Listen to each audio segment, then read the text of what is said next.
भगवान महाकाल के रूप में विराजमान होते हैं। अगला वर्णन आया है श्री ओमकारेश्वर बाबा का।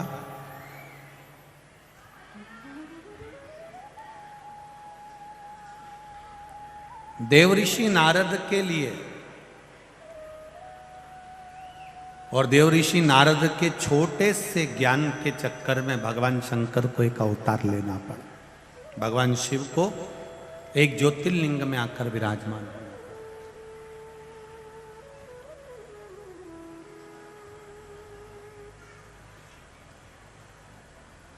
12 ज्योतिर्लिंग में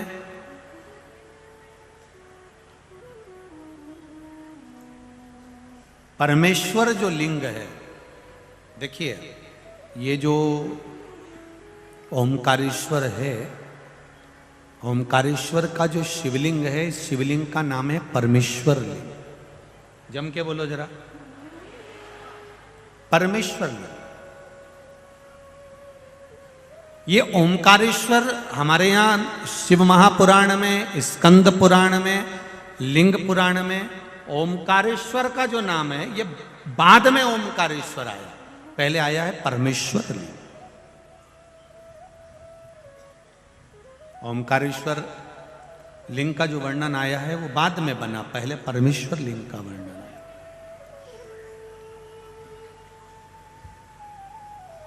ये जो 12 ज्योतिर्लिंग है हमारे यहाँ पर भारत की भूमि पर, ये जो शिवलिंग हैं इसमें भगवान शंकर की ज्योति विराजमान है। अर्थात ज्योति से मतलब होता है तेज।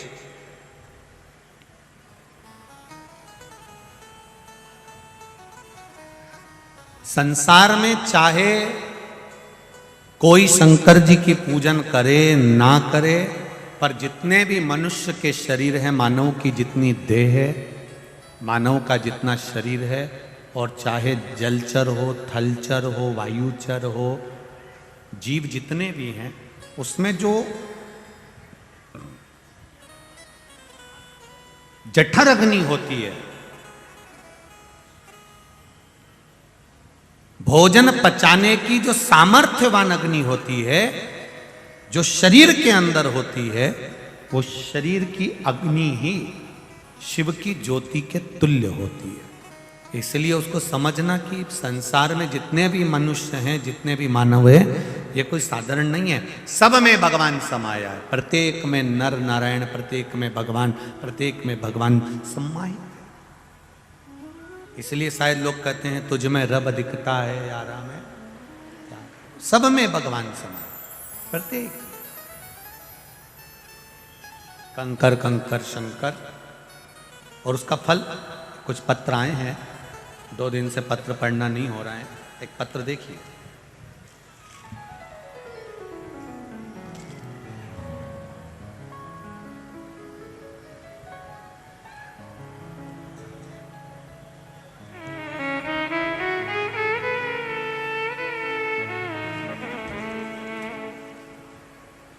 दीपक जी नामदेव,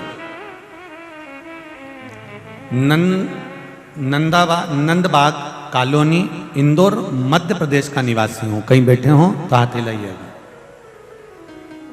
कहीं बैठे हो तो हाथ हिलाइएगा। दीपक जी नामदेव। कहीं बैठे हो तो दोनों हाथ ऐसा हिला दे एक बार, कहीं बैठे हो तो स्मरण में आ जाएगा। आप ही हैं, दोनों हाथ हिला दो ऐसा। श्री शिवाय नमस्तुभ्यं। हाँ ऐसा हिलाओ दीदी, ऐसा हिलाइए। श्री शिवाय नमस्तुभ्यं। दीपक नामदेव, नंदबाग कॉलोनी, इंदौर, मध्य प्रदेश का निवासी हूं। गुरुदेव के चरण का आनंद सुख। बाबा की महिमा का क्या बखान करूं। मेरे काका जी की बहू, जो कि पिछले माह से थायराइड नामक बीमारी से परेशान थी, लेकिन फिर भी एक दिन अचानक उसकी तबीयत खराब हो गई। फिर उनको सनावत के नज़दीकी हॉस्पिटल में दिखाया, जहां उनका इलाज चला, लेकिन उनको आराम नहीं लगा। उनको इंदौर के बारोड़ हॉस्पिटल में, विजयनगर में रेफर कर दिया गया, जहां उनका इलाज चला। तो उन्हें 8 दिन आईसीयू में रखा। फिर तबीयत ज़्यादा बिगड़ने के कारण उन्हें वेंटिलेटर पर शिफ्ट किया। वहाँ उनको 2 इंजेक्शन भी लगे, जिसका शुल्क ये है, लेकिन उनको आराम नहीं हुआ।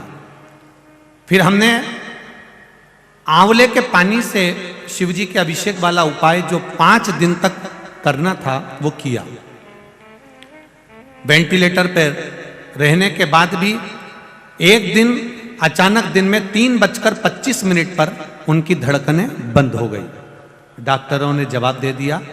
3:25 पर डॉक्टरों ने हमारे हाथ में रिपोर्ट दे दी और कह दिया इनमें शरीर में श्वास नहीं है, धड़कन नहीं है, ये मर चुके हैं।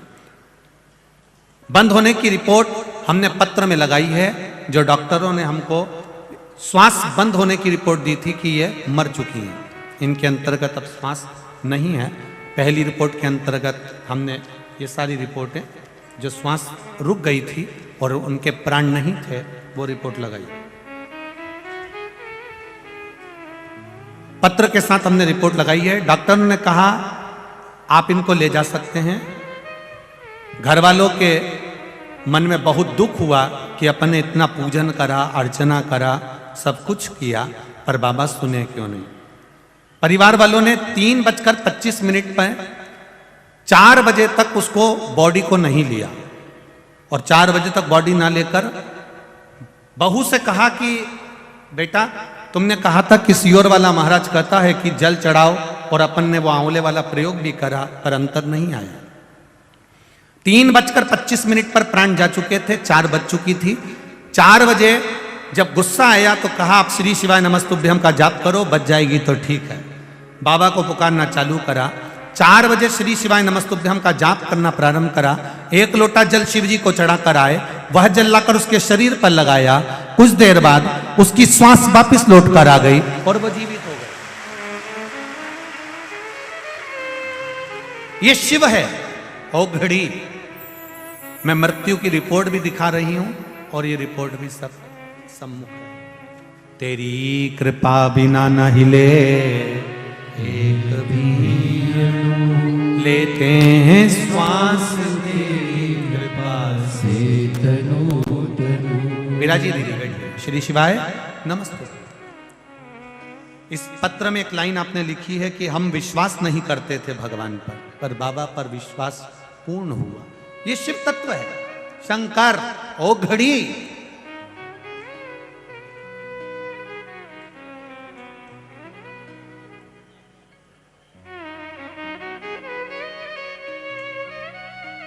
पत्र में लिखा है आपने कि लोग मानते नहीं, इसलिए हमने रिपोर्ट भी भेजी। ये शिव है महाराज। तेरी कृपा बिना न हिले एक भी, लेते हैं श्वास तेरी कृपा से तनु तनु। हे गंगाधार मुक्ति द्वार ओमकार, आयो शरण तिहारी मैं इंदौर वासियों से निवेदन करूंगा, ये सारे पत्र यहीं पर रहते हैं। इन पत्रों को आप एक बार दिल से जरूर पढ़ना। इनको पढ़कर आपको शिव जी के चरणों में भक्ति बढ़ेगी कि इन पत्रों में बाबा ने क्या क्या कृपा करी है, कितनी दया करी। हम छोड़कर जाते हैं, आप पढ़ो इनको।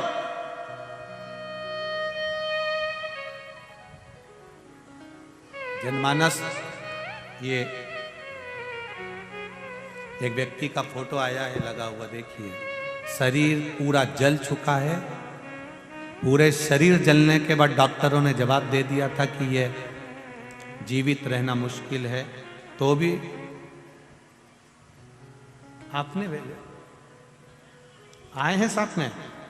इसको डॉक्टरों ने जवाब दे दिया था। ये शरीर पूर्ण तरह से जल चुका था और डॉक्टरों ने इसको जवाब दे दिया था। इसमें लिखा है उम्मीद नहीं थी गुरुदेव, डॉक्टरों ने जवाब दे दिया था। शरीर पूरी तरह से गैस में, सिलेंडर में जल चुका था। उसके फोटो लगाए गए हैं। शरीर में श्वास नहीं, दम नहीं, पूरा शरीर बेकार हो चुका था, जिस शरीर के अंतर्गत कुछ नहीं बचा था। डॉक्टरों ने जवाब दे दिया। खरगोन ले जाकर जब हम पहुंचे, डॉक्टरों से मेरे पापा की कोई जिम्मेदारी नहीं ली और सारे डॉक्टरों ने जवाब दे दिया खरगोन के भी। तब सारे डॉक्टर मना कर दिए, तब हम वापिस इंदौर को लेकर आए और इंदौर चौथराम में उनको इलाज शुरू करने के लिए कहा। उन्होंने भी कह दिया था ये ठीक नहीं हो पाएंगे। मेरा 16 सोमवार का उद्यापन था गुरुदेव। मैंने बाबा से विनती करी, मैं तेरी कथा सुनती हूँ, मुझे ठीक कर देना मेरे पापा को। आज मेरे पापा खुद यहाँ पर प्रणाम करने के लिए आए। आप इसमें लिखा है आपका पांव और हाथ काम नहीं कर रहा था, अब कर रहा है हाथ पैर दोनों काम? हाथ पैर दोनों काम कर रहे हैं, ठीक है। शिव कृपा, बहुत खुश हैं आप, बाबा ने आपको बचाया, उसके लिए बाबा की कृपा। बैठिए बाबू, बैठिए। श्री शिवाय नमस्ते। बैठिए दीदी। हर हर महादेव। अब तो रोइए नहीं, अब तो खुश होइए, पापा तुम्हारे चल के आए। बस शिव कृपा बनी रहे। हर हर। तेरी कृपा बिना न हिले एक भी अणु, लेते हैं श्वास तेरी कृपा से तनु तनु। फिर निवेदन करूंगा, ना तो हमारे पास कोई जड़ी है, ना कोई बूटी है, ना बेल है, ना भभूति है, ना हम मंत्र जानते हैं, ना तंत्र जानते हैं, ना साधना। केवल एक बात जानते हैं, सारी समस्या का हल केवल एक लोटा जल। बेटी बेटी, एक लोटा जल भगवान शिव को समर्पित करिए, दिल से चढ़ाओ, दिल से जाओ, उसके सामने दिखावा मत करो। ना तो दिखावा करो और ना किसी को दिखाओ। जैसे हो वैसे रहो, अपनी मस्ती के साथ। बचाएगा वो, लेकर आएगा।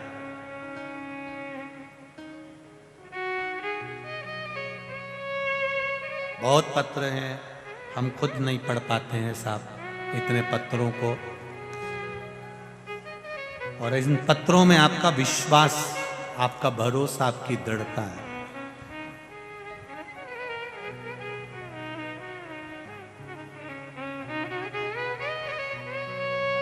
इन पत्रों में आपका विश्वास जुड़ा।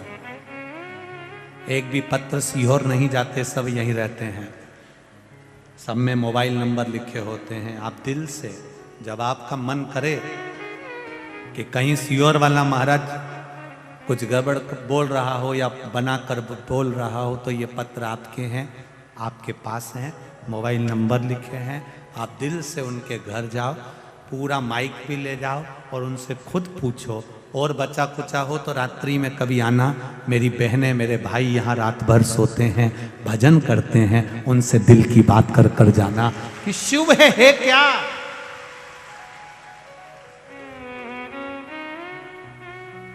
तीन दिसंबर से 9 दिसंबर तक प्रसाद शिव महापुराण की कथा बड़ौदा में होगी, गुजरात में होगी।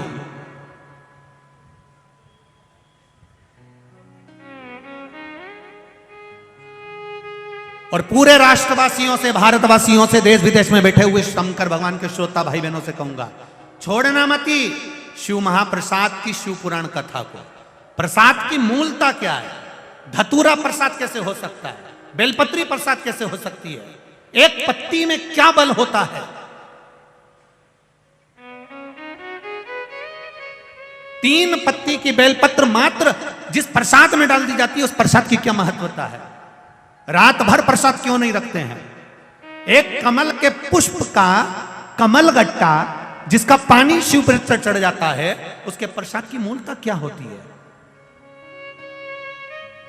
उस प्रसाद शिव महापुराण की कथा को सुनना शायद जिंदगी में कभी फिर सुनने को मिले ना मिले, उस कथा का रस तत्व अपनी जिंदगी में जरूर उतारे। उस प्रसाद का मूल सत्यनारायण भगवान का प्रसाद हो, चाहे किसी भी देवी देवता का प्रसाद हो, 33 कोटि देवी देवताओं के प्रसाद की महत्वता क्या है, क्या कहती है हमारा चरित्र, उसको सुनिए, अपने जीवन में उतारिए। क्यों 16 सोमवार में मलीदा बनता है, चूरमा बनता है? क्यों 16 सोमवार में ये चूरमा और बेलपत्री और मिश्री के 16 सोमवार होते हैं, 3 बार करे जाते हैं, उसकी प्रसाद की मूलता को जाने। ये मौका मिला है अपने को सुनने का। कई लोग कहते हैं इतनी कथाएं होती हैं, सब कथा सुनो, प्रत्येक कथा से कुछ मिलेगा, प्रत्येक कथा से। और दिल लगा कर अगर सुन लिया एक बार कि मुझे इस कार्य के लिए मैं कथा सुन रही हूं, बाबा मेरी झोली भरेगा, तो ये विश्वास है अगर के 3 महीने के अंदर तुम भी किसी कथा में ऐसी पंडाल में सोते हुए मिलोगे। ये पंडाल में जो सोते हैं ये हल्के पुल्के नहीं है, सब बाबा के भक्त हैं और सबके पास में भगवान ने खूब दे रखा है। तुम ये मत सोचना कि एक बिस्कुट का पूड़ा दे दोगे तो तुम महान हो जाओगे, नहीं।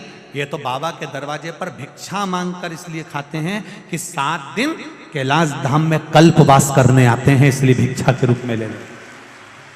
इनको तुम ये मत सोचना कि हल्के पुल्के होंगे और तुम कह दो कि हम इंदौर वाले, हम आगे बैठेंगे, तुम बाहर से आओ पीछे बैठो। नहीं नहीं नहीं,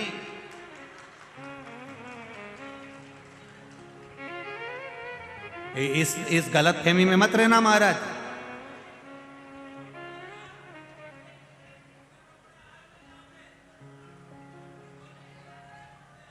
कौन बोला कीड़े मकोड़े आए? लोग बोल रहे हैं कि कीड़े मकोड़े आए हुए हैं। मेरे इंदौर के लोग ऐसा नहीं बोल सकते, मुझे विश्वास है। ये लोगों की गलत सोच है और विचार है। ये मेरा दिल कहता है, मेरा विश्वास है, मेरा इंदौर मेरी जान है, ऐसा नहीं है। यहां जितनी कथा करी रमेश मेंदोला जी ने कराई, आदरणीय कैलाश जी विजयवर्गीय जी भी उसमें शामिल हुए, बहुत भाव से कथा कराई, वो भी एक आनंद रहा।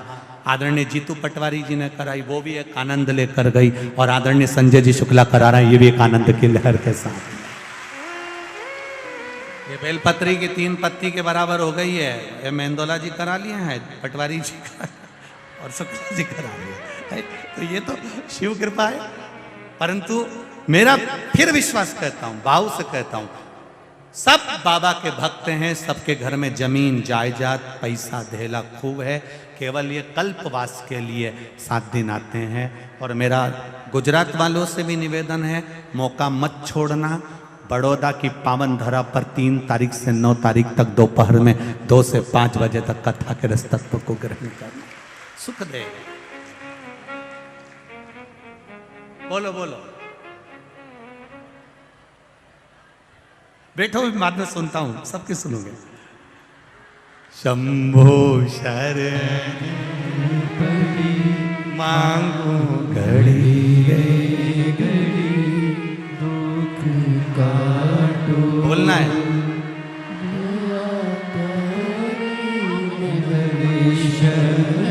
क्या बोलना है पूछ के बताओ।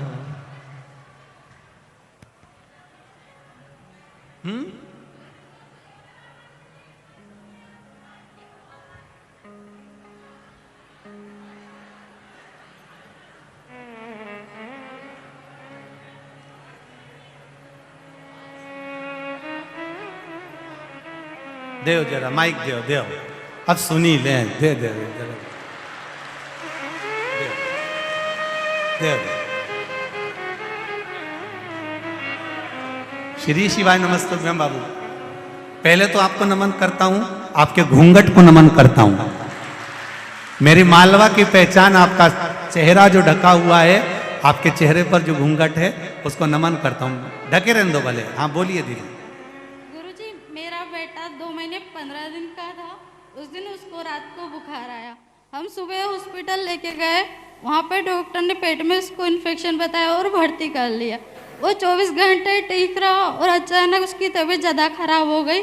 उसको बड़े अस्पताल में लेके गए इंदौर में, आईसीयू वार्ड में एडमिट किया। डॉक्टर ने वेंटिलेटर का बोल दिया, पर मेरे पास रुद्राक्ष का जल था, मैं श्री शिवाय नमस्तुभ्यम बोलती रही। पूरा स्टाफ आश्चर्य में था, मेरे बेटे को वेंटिलेटर नहीं लगा। पर गुरुजी उसका आईसीयू में एडमिट था, उसकी 2 सीटी स्कैन हुई और 4 इकोकार्डियो, उसमें कोई बीमारी नहीं मिली।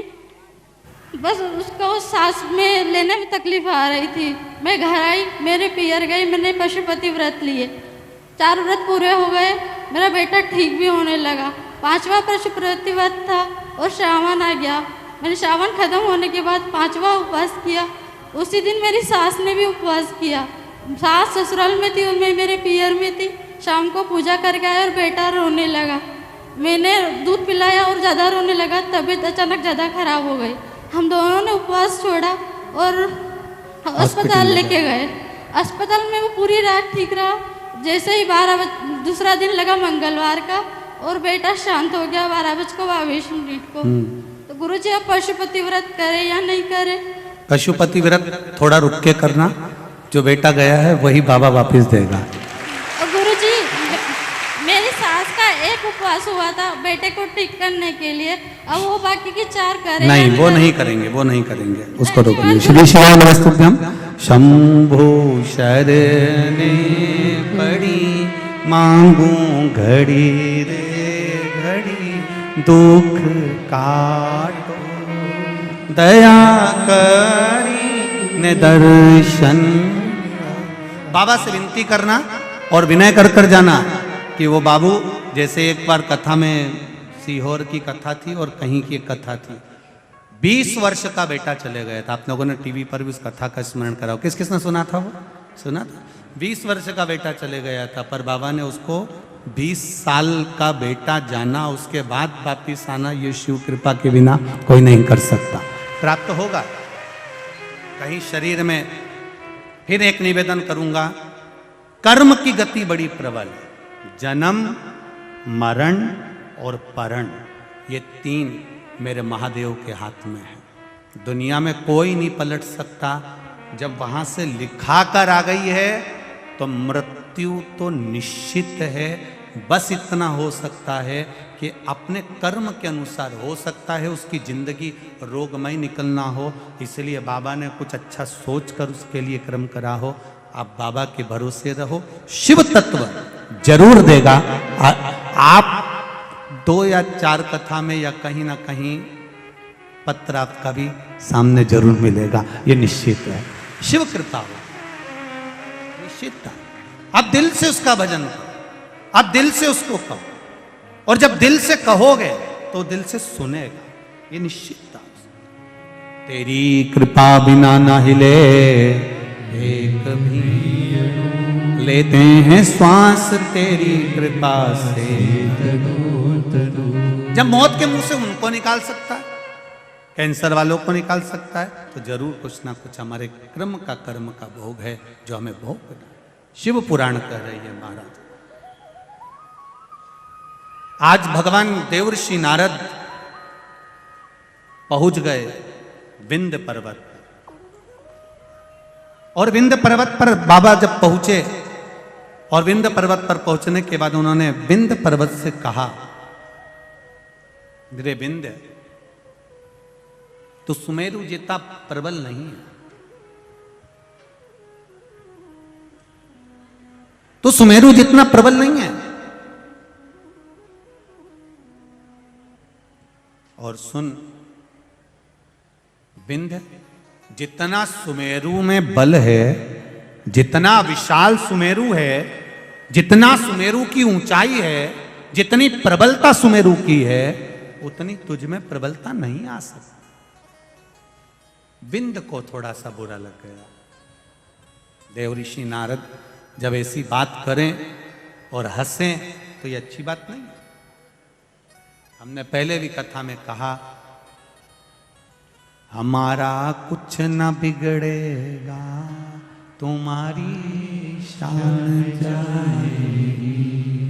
पकड़ लो हाथ त्रिपुरारी, नहीं तो डूब जाएगी। कुछ बिगड़ना नहीं है, शान उसकी जाती है। तुम हंसे हो, क्यों हंसे हो? तुम्हारे हंसने का कारण क्या है? क्यों मुस्कुरा रहे हो? क्यों हंस रहे हो?